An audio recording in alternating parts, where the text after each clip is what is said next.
আমার প্রাণপ্রিয় ভণ্ড বিশ্বাসকে কি করা উচিত বলেন তো? এই ভণ্ড বিশ্বাসের আবার ভণ্ডামি শুরু হয়েছে। এবার সত্যই মানে সত্যই নিজেই প্রকাশ করেছে যে সে কতটা ভণ্ড।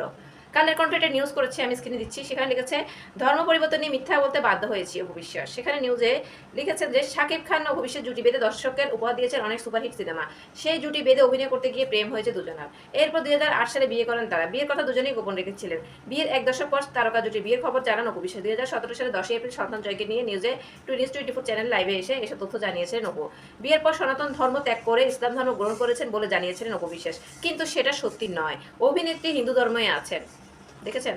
এই জন্য অনেকে কমেন্ট করেছে যে তাহলে আপনার বিয়েটা তো জায়েজ না, আর আপনার সন্তানটাও তো বৈধ না। বিয়েটা বৈধ না হলে সন্তান কিভাবে বৈধ হবে? এমন অনেক কমেন্ট করেছে, কালের কণ্ঠ যায় চেক করতে পারেন।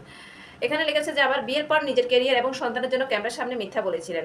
সম্প্রতি গণমাধ্যমে দেয়া এক সাক্ষাৎকারে একথা বলেন অভিনেত্রী। কিছুদিন রিসেন্টলি মানে কোনো গণমাধ্যমে জানিয়েছেন। অপু বিশ্বাস বলেন, সত্যি কথা বলতে বিয়ের পরও আমি পুরনো ধর্মই নিয়েছিলাম, মানে হিন্দু ধর্মই সে নিয়েছিল। ক্যামেরার সামনে অনেক মিথ্যা বলেছি। হায়রে ভাই শাকিব খান, আপনি কই? আপনি জুতা পিটা করেন না কেন? আর বাংলাদেশের মাওলানারা কই? আলেম মালানা চুল কাটি আলকাতরা দিয়ে বাংলাদেশে ঘুরা না কেন? সে ধর্ম নিয়ে ফাইজলামি কেন করছে? কিছু কিছু জিনিসের কারণে, মানে কিছু কিছু জিনিসের কারণে সে মিথ্যা বলেছে। প্রথম দিকে নিজের ক্যারিয়ারের জন্য মিথ্যা বলেছিলাম, অপু বিশ্বাস বলল।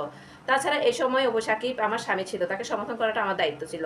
আমরা অনেক প্রোগ্রাম ও শুটিং একজন অন্যজনকে প্রশ্ন করতাম কবে বিয়ে করছো, মানে এরকম নাটক করতাম, মানুষকে বুঝতে দিতাম না। সেই সময় স্বামী ছিল, স্বামী মুসলিম ছিল, সে হিন্দু ছিল, বিয়ে তো বোঝে না, স্বামী কেন থাকে। যাই হোক, সেও আমাকে উল্টা প্রশ্ন করতো, এগুলো নিয়ে তারপর জানেন। অপু আরো বলেন, আমার ছেলেকে নিয়ে যখন লাইভে আসলাম তখন সবাই জানতে পারলো আমি বিবাহিত। আচ্ছা, নিউজটা আপনারা পড়ে নিয়েন। ভণ্ডামি নিজের মুখে স্বীকার করলো সে কতটা ভণ্ড ছিল, কতটা ভণ্ডামি করতো। আর আপনারাই কমেন্ট করেন, আপনারা কি এখনো কি একটা বিধর্মী, একটা অবৈধ সম্পর্ককে সাপোর্ট করবেন?